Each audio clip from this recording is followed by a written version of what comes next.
Hi, very glad to see you on the channel. Before you start listening to the story, write in the comments whether you like the voice on the video. Manhattan is a city that never slows down, a place where ambition fuels everything, careers, relationships, even the way people move down the street. It is the kind of city that swallows the weak and rewards the relentless. I have always been the latter. My name is Marcus Williams. I have spent the last 10 years clawing my way up in the financial sector, working brutal hours, making the right connections, and securing a life that most people only dream of. My wife, Alyssa, has been right there beside me, at least, she used to be. While you're here, leave a comment and let me know where you're watching from, I'd love to know.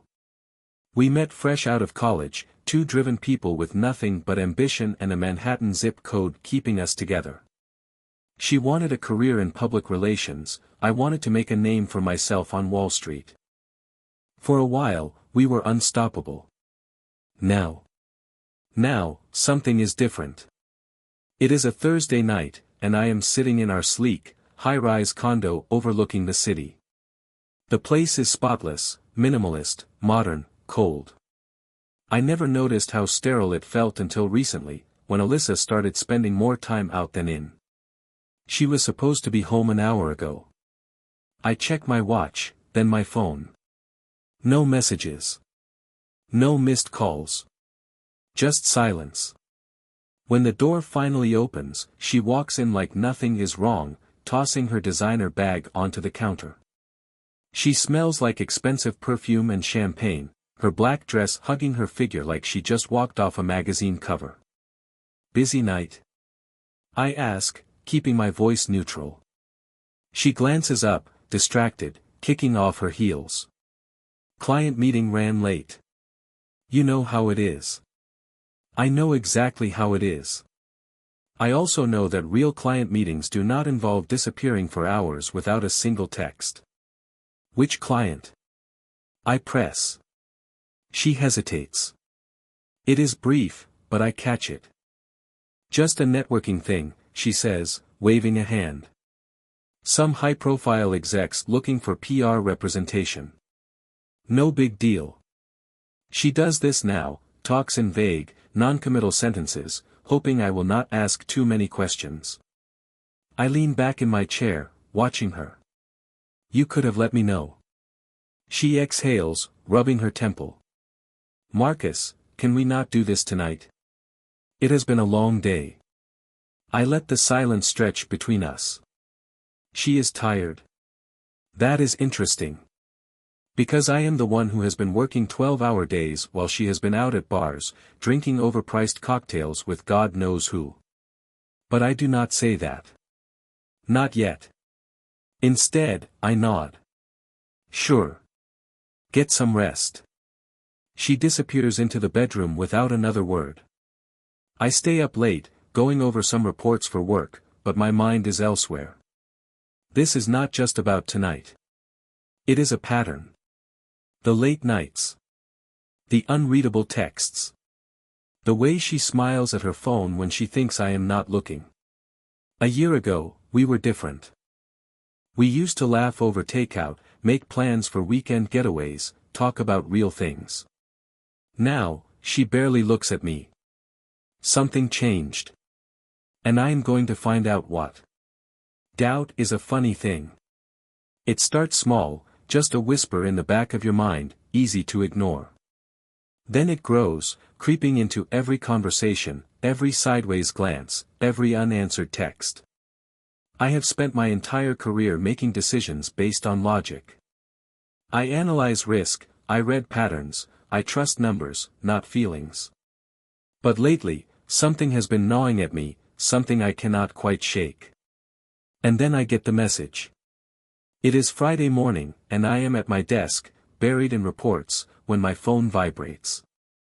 A text from a coworker, Ethan. Saw your wife at a lounge last night. Looked pretty cozy with two guys. I stare at the screen, my grip tightening around the phone. I type back. Where? That rooftop bar on Lexington.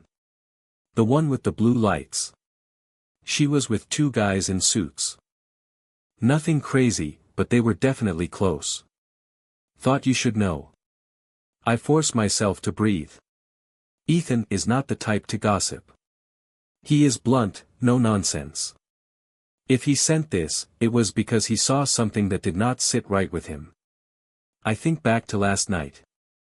Alyssa had come home late. She had smelled like champagne. She had dodged my questions. And now, here was confirmation that she had been out with two men instead of at a simple, networking event. I sit back in my chair, exhaling through my nose. I could ignore it. Call it a misunderstanding. I could pretend I never got the text and go about my day. But I am not that kind of man. I do not ignore red flags. That evening, Alyssa walks into the apartment, all smiles and effortless charm. "Marcus," she sings, dropping her bag on the counter, "you will not believe the connections I made last night." I set my phone down and watch her carefully. "Yeah. Who with?" She flicks off her heels, sighing dramatically. "Just some industry people. PR execs, influencers, one guy even works with celebrity branding." She does this thing now, talks fast, floods the conversation with details that mean nothing, hoping I will not ask the right questions. I lean forward, resting my elbows on the counter. "Ethan told me he saw you last night." Her movements freeze for half a second. Just half a second. But I catch it. She recovers quickly, tilting her head. "Ethan? He was at a lounge on Lexington," I say smoothly. "Said he saw you there." She blinks, then forces a laugh. "Oh. Yeah, that was after the dinner. Just a quick drink before heading home." "With two guys?" She licks her lips, suddenly busying herself by pouring a glass of water. "Marcus, you know networking is half my job. I talk to people all the time. It is literally what I do. I study her. And that is all it was?" She rolls her eyes, exasperated. "You are acting like I was on a date." I keep my voice even. "Were you?" Her expression hardens. "No. And honestly, I do not like what you are implying." She is trying to flip this. Trying to make me the bad guy. I let the silence stretch. She exhales, shaking her head. I cannot believe I have to defend myself for doing my job. I do not respond. Instead, I watch as she grabs her phone, tilts the screen away from me, and starts texting. Like she cannot wait to tell someone what just happened. She thinks I am buying her story. She thinks I will let this slide. She is wrong. I do not believe in coincidences. Not in business, not in life, and certainly not in marriage.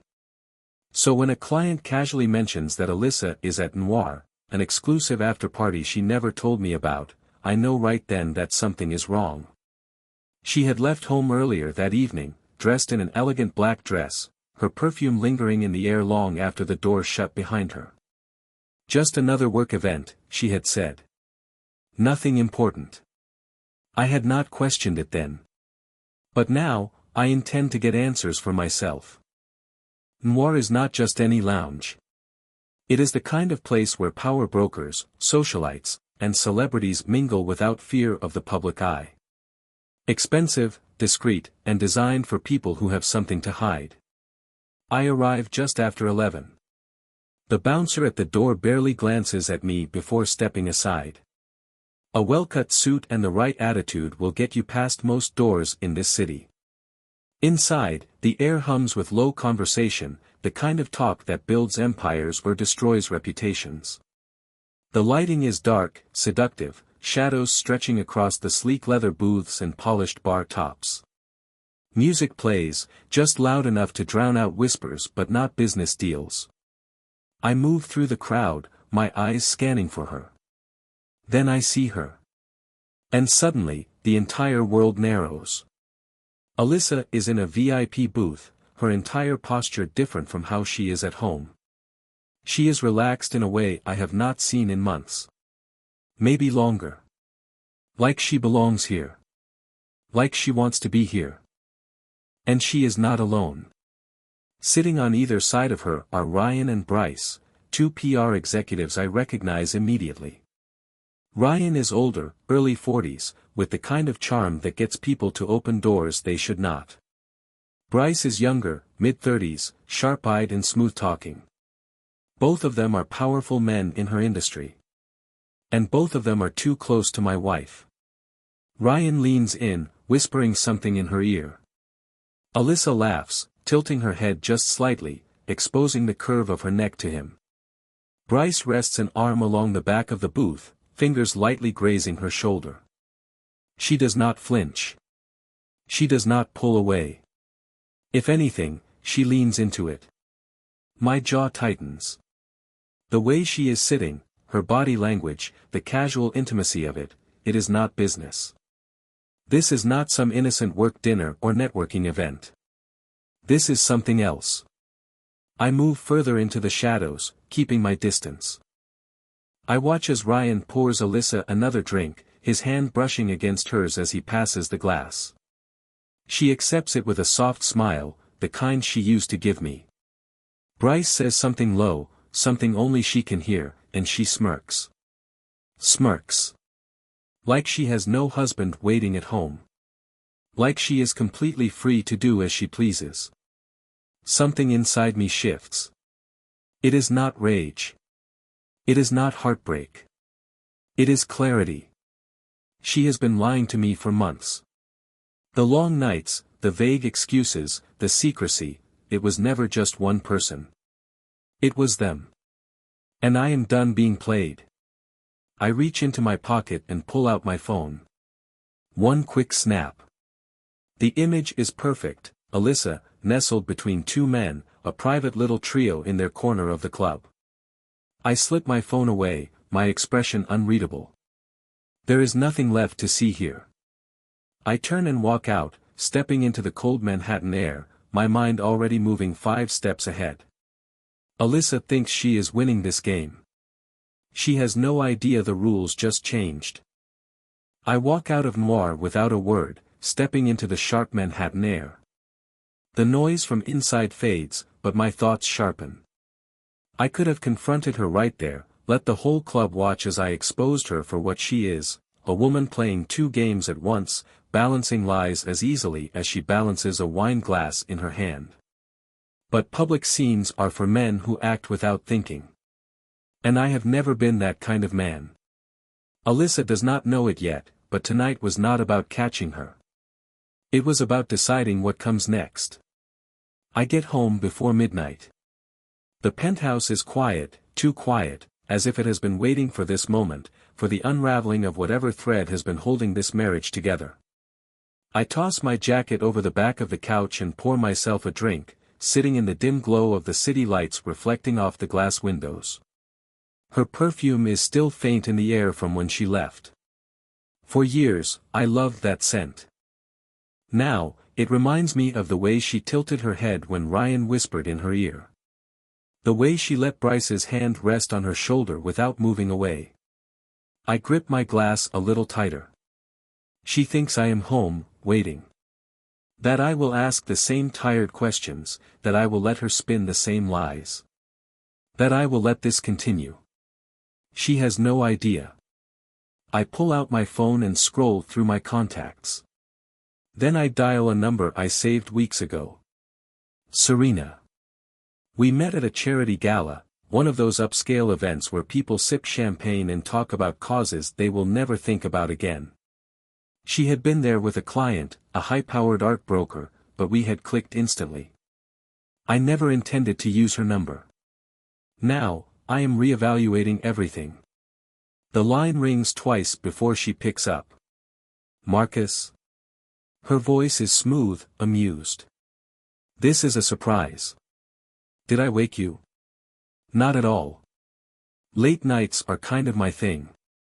There is a pause, then, so, what makes you call me at? She glances at the time, almost midnight. I swirl the amber liquid in my glass. Needed a distraction. She hums, as if considering her response. Rough night? Something like that. There is a moment of silence, then she says, I do not mind keeping you company, if that is what you are looking for. I let the offer hang in the air. Serena is not the kind of woman who waits around for men to figure out what they want. She does not hesitate, does not second guess. Alyssa used to be like that. Before she turned into someone who lies for sport. I exhale. Not tonight. Fair enough. She does not sound disappointed. But something tells me this is not the last time you will call. I smirk. Maybe not. We say our goodbyes, and I set my phone down, my mind clearer than it has been in weeks. This marriage is already over. Now, I just need to decide how I want it to end. The sound of the front door unlocking wakes me. I do not move. I do not have to. Alyssa tiptoes inside, thinking I am asleep. It is nearly 2 a.m. She moves carefully, slipping off her heels, setting down her purse with precision, like a thief sneaking into her own home. She pauses near the bedroom door, probably debating if she should check if I am awake. If I will ask questions she does not want to answer. She hesitates. Then, she disappears into the bathroom. I wait until I hear the shower running before I open my eyes. I stare at the ceiling, my mind made up. Tomorrow, the game changes. The next evening, Alyssa stands in front of the mirror, adjusting her earrings. She has put extra effort into her appearance tonight, hair styled to perfection, makeup subtle but calculated, the kind that says she is trying but does not want it to look obvious. She wears a deep red dress I have never seen before. Expensive. New. She meets my gaze in the mirror. Client meeting. I will be home late. I nod, sipping my drink. Which client? She hesitates. Too long. Just some networking contacts. Same group as last time. She does not say the names. Ryan. Bryce. She does not have to. I let the silence stretch, my expression unreadable. She adjusts her dress one last time, then grabs her purse. Do not wait up, she calls over her shoulder. Then she is gone. The second the door clicks shut, I set my glass down and pick up my phone. Tonight, I am done waiting. Serena picks an intimate rooftop bar in Tribeca, the kind of place where the lighting is low, the cocktails are strong, and every conversation feels like it exists in its own world. She is already there when I arrive, sitting at the bar, her dark hair cascading over one shoulder. She is wearing black, simple but elegant, the kind of effortless beauty that does not need embellishments. Her lips curl into a knowing smile as I slide onto the stool beside her. I had a feeling you would call. I signal the bartender, ordering a drink before turning to her. You said late nights were your thing.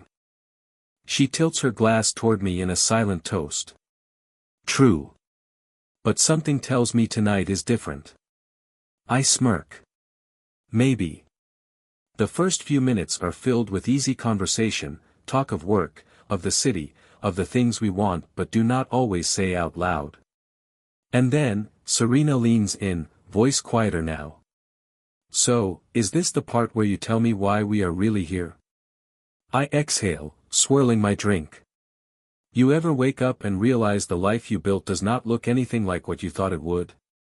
Her gaze sharpens. Every day. There is no pity in her eyes. Just understanding. She does not ask about Alyssa. She does not press for details I am not ready to share. Instead, she shifts the conversation, steering it towards something lighter, something that makes me forget, if only for a little while.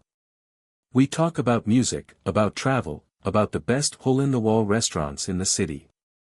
The conversation is effortless, the kind that flows without hesitation, without calculation. And for the first time in a long time, I feel something I did not realize I had been missing. The night stretches on, the city humming around us. At some point, we move from the bar to a private booth, the space between us growing smaller. She reaches across the table, her fingers brushing against mine, a deliberate move. A test.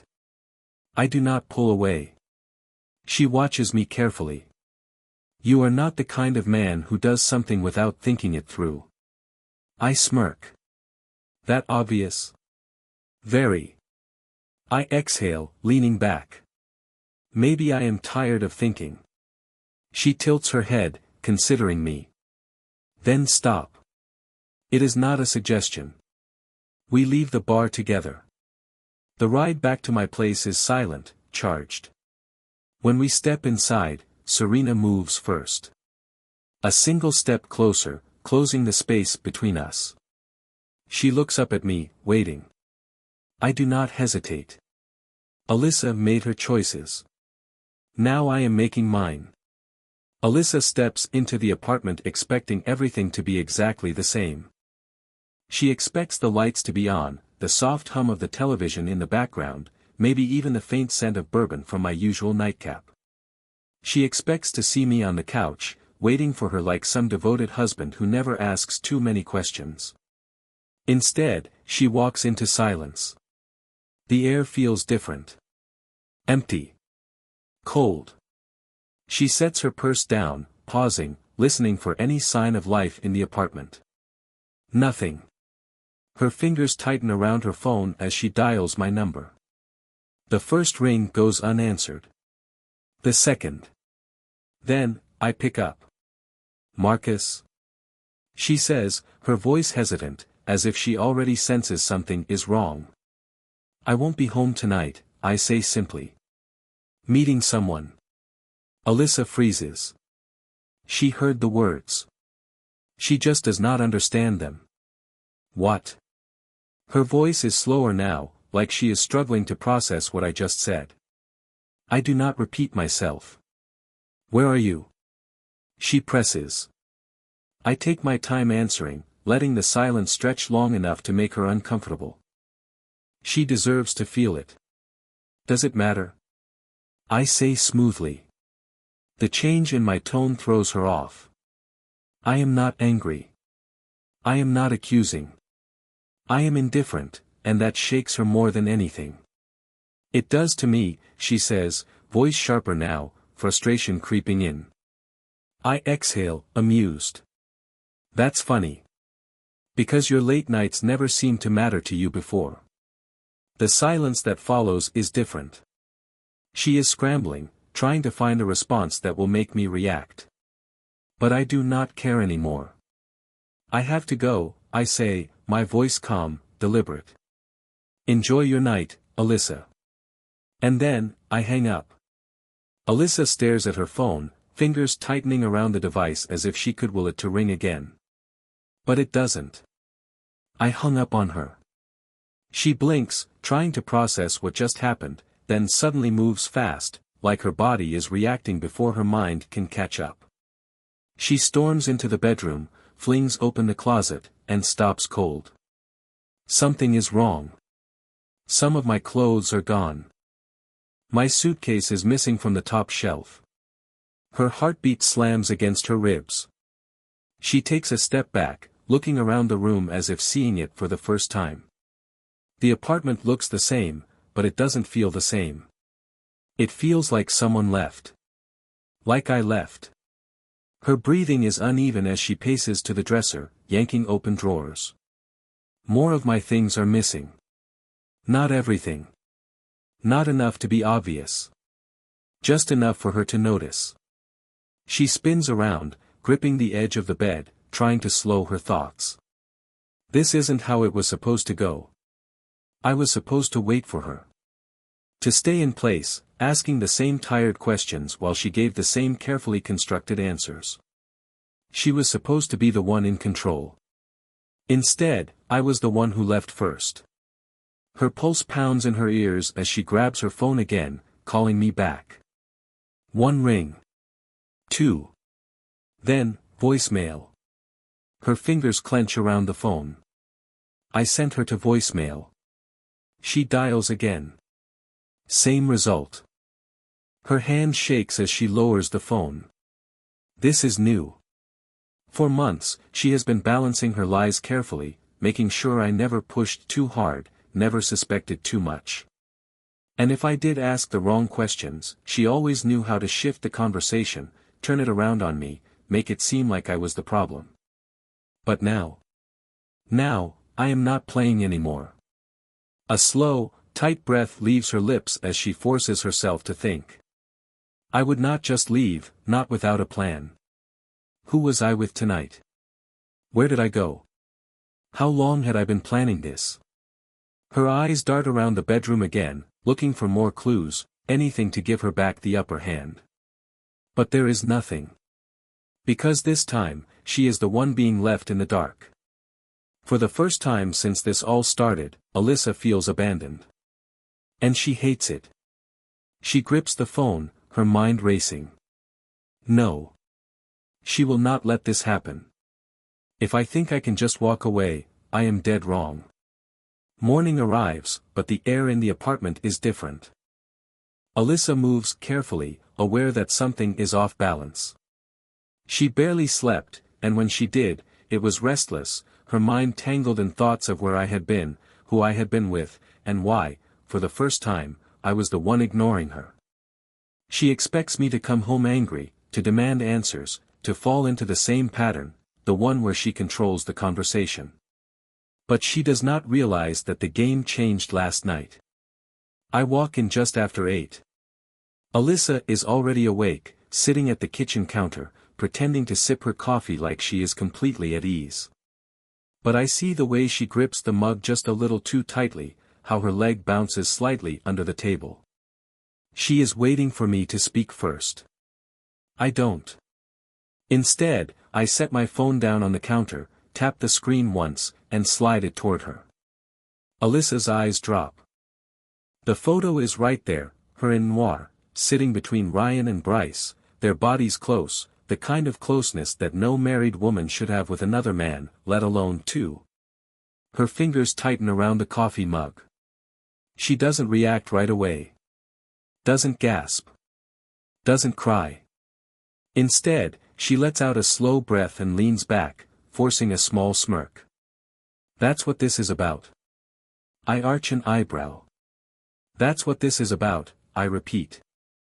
She exhales through her nose, setting the mug down. Marcus, you do realize PR is a social industry, right? People are flirty. It's part of the business. I nod, slow and deliberate. So you're saying this was just innocent fun? She shrugs. I'm saying it's not what you think it is. I tilt my head slightly, reaching into my pocket. See, that's funny. I pull out my phone again, scrolling through the other pictures Ethan sent me. Then I hold the screen up for her to see. Another image. Then another. Alyssa, smiling as Ryan's hand rests on her thigh. Alyssa, laughing as Bryce leans in way too close, whispering something against her ear.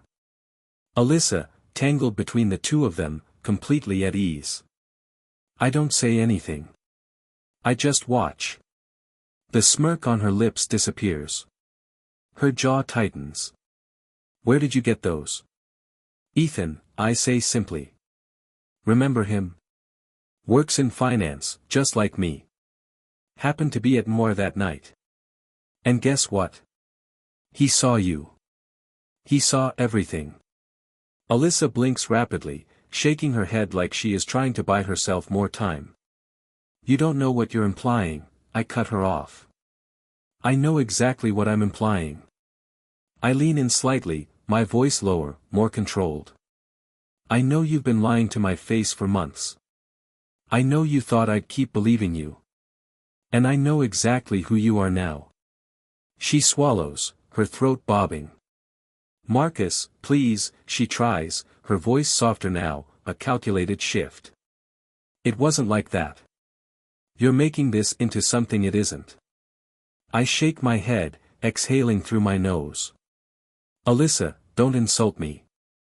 She flinches. The act isn't working this time. For the first time in a long time, she doesn't have control of the conversation. So she switches tactics. Her gaze flickers with something new, anger. "And where the hell were you last night?" I laugh, slow and dark. "Now you care." She folds her arms. "You ignored my calls, you barely came home, and now you're acting like I'm the only one who crossed the line."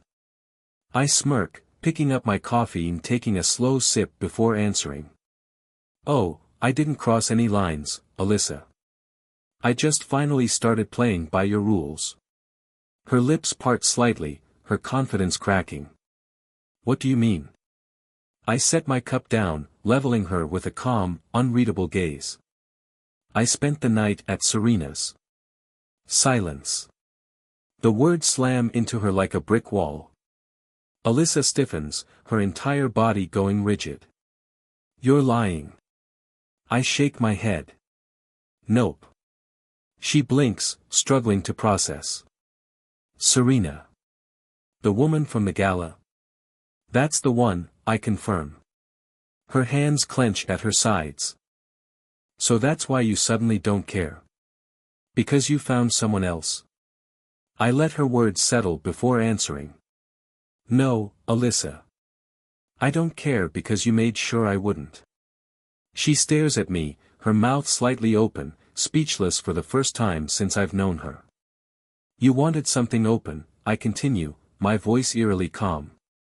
"So I opened my life too." The silence is suffocating. Her breathing is unsteady. Her fingers dig into her arms, like she is trying to keep herself grounded. She wasn't prepared for this. She never thought I'd do the same thing she did. She thought I would sit here, waiting, hoping, hurting. She thought she would always be the one in control. But now, she is standing in the wreckage of her own decisions, staring at the man who finally walked away first. Alyssa is unraveling. I see it in the way her breathing turns uneven, the way she shifts on her feet like the ground beneath her has suddenly cracked open. She was not expecting this. She thought she had all the power, thought she could keep me tethered here, forever questioning, forever forgiving. But now, the script has flipped. I am the one leaving. And she hates it. "You're really doing this?" she asks, her voice sharp, almost breathless. I exhale, turning toward the closet, reaching for my suitcase. "I already told you. I'm done." She moves fast, stepping between me and the dresser. "Marcus, just think about this for a second. You're being impulsive." I laugh, shaking my head. "You think this is impulsive?" She swallows, trying to regain her footing. "Yes," she says, more forcefully. "We've been married for 5 years. You're just going to throw that away?" I meet her gaze, calm and steady. "You threw it away first." She flinches. But she does not back down. Instead, she switches tactics. "It was just networking," she says, her voice taking on that carefully measured tone, the one she uses when she wants to control the conversation. "Ryan and Bryce, they're just connections. People in my industry act flirty, it doesn't mean anything." I let out a slow breath, shaking my head. "You really expect me to believe that?" "It's the truth," she says quickly. "You're overreacting." I tilt my head. "Overreacting?" "Yes." She snaps, frustration bubbling over. "You're taking one night, one photo, and using it to destroy everything we built." I stare at her for a long moment, then nod. "You're right." For a second, hope flashes in her eyes. Then I continue. "It wasn't just one night," I say, voice colder now. "It was the months of lying before that. The phone calls you took in the other room. The texts you hid. The nights you came home at 2 in the morning, acting like I was the problem for asking where you'd been." Her expression falters. I take a step closer, lowering my voice. "This didn't start at Noir. That was just the first time you got caught." She freezes. She knows I'm right. But Alyssa never admits defeat. So instead, she tries one last time. She softens her gaze, her voice dropping into something more vulnerable. Marcus, I made a mistake. But we can fix this. We can. I study her. Can we? She nods quickly. Yes. We've been off lately, but we can come back from this. She takes a slow breath, her hand reaching for mine. I don't want to lose you. I stare at her fingers, resting against my wrist. A week ago, that touch would have meant something. Now, it's just another manipulation. I pull my hand away. You already lost me, I say quietly. Her lips part, but no words come out. Because for the first time, she realizes I mean it. I turn back to my suitcase, unbothered by the way she stands there, frozen. I move efficiently, pulling clothes from the drawers, stacking them neatly. I do not rush. I do not fumble. This is not a heated moment. This is deliberate. Where are you even going? She asks after a long silence, her voice thin. I zip up my bag. I have options. She lets out a sharp breath. Serena. I glance at her, unimpressed. Now you want to talk about Serena? She glares. She's in your head, isn't she? That's why you're acting like this. I shake my head. No, Alyssa. You are why I'm acting like this. She presses her lips together, her jaw tightening. So, what? You're moving in with her. Not that it's your business, I say coolly, but she mentioned a loft in her building. I might take a look at it. Alyssa laughs bitterly, shaking her head. So that's it? You're replacing me? I exhale, rolling my shoulders. You replaced me a long time ago, Alyssa. I'm just catching up. Her eyes flicker, something between anger and panic. This is your solution. Just walking away. I meet her gaze, and for the first time, she sees it. The finality. The fact that there is no coming back from this. I gave you every opportunity to be honest with me, I say. You chose lies. Now you get to live with them. She moves suddenly, grabbing my arm.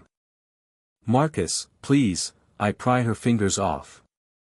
I hope Ryan and Bryce were worth it, I say, slinging my bag over my shoulder.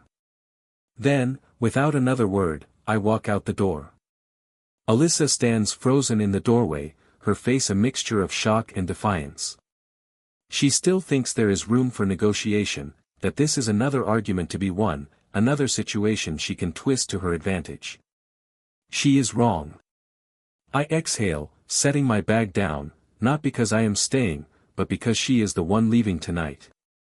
The lease is in my name, I say evenly. I'm ending your co-tenancy. Her lips part slightly, but no words come out. She was expecting me to walk out, expecting me to be the one starting over. She never considered that she was the one being replaced. I nod toward the bedroom. You should start packing. Her expression hardens. You're throwing me out. I tilt my head slightly.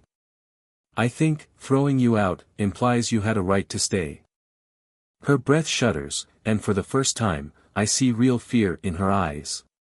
Not fear of losing me. Fear of losing control.